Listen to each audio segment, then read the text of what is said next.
standard greetings really don't apply here, but I am glad that you found this video. I'd like to first give a disclaimer of sorts.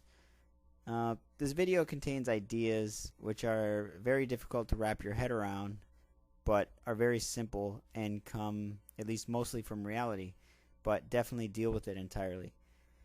These ideas are obvious yet unknown, everywhere but non-existent. They are ideas I did not initially comprehend.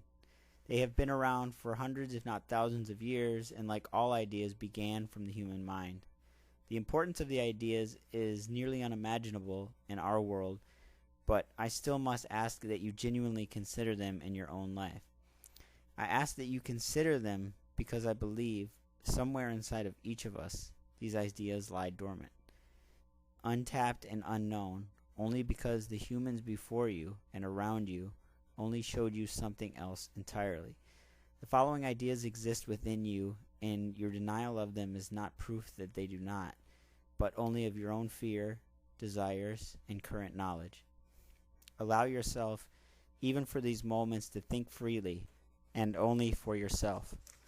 And you'll start to understand not only the present and the past, but the possible as well. You are listening to me somewhere in a social setting, a society, or pre-established world that you had absolutely nothing to do with creating. Your life, what you think, what you believe in, what you do, what you did, what you live for, is a direct result of these exterior influences your world has on you. It is safe to say that at least in many ways your being corresponds with this setting. Maybe it is known in your world to work, so you work. Maybe it is known to drive, so you do, to go to school, watch television, or desire certain things. Your being corresponds so closely with this setting because it is what you know. It is what you were shown. This you cannot ignore. But what you probably will ignore is the extent to which your influences affect and have affected your life. I want you to think about you, what you've done, what you do, what you like, what you hate, what you eat, what you see, what you smell, taste, and literally and mentally feel. I want you to think about how genuine those actions, responses, and emotions are to your individuality, your unique humanity. But I also want you to think about their relation to your general humanity, being a walking, thinking, incredibly advanced being. We humans, in all of our thousands of years, haven't done this. At least not in any vast, recognizable sense. We live generation after generation, lives of mental and physical regurgitation. We only repeat what we know, because we only know what we are shown. Because of this, I want to make a proposal. I propose that if human beings were to turn our focus upon ourselves, our true selves, our individuality, instead of outside influences, that's everything besides you, by the way, then our lives, our communal existence as like beings will progress in an incredible and wonderful way.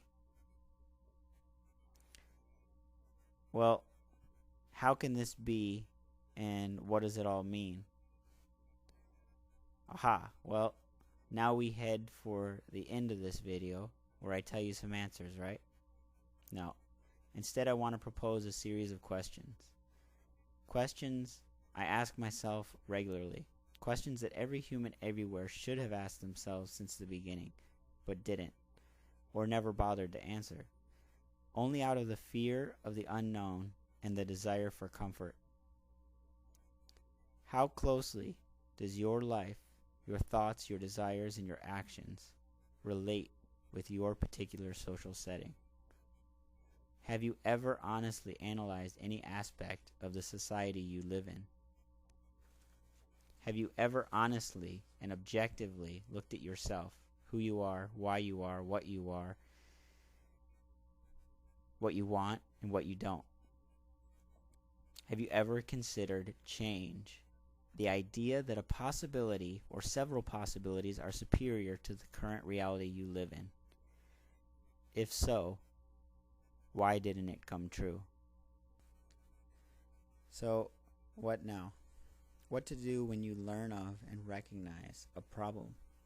A problem that you don't entirely understand. How do you make your real desires, real thoughts, and real goals a reality when they are surrounded and covered by a standardized alternative, which everyone else around you accepts as the only truth?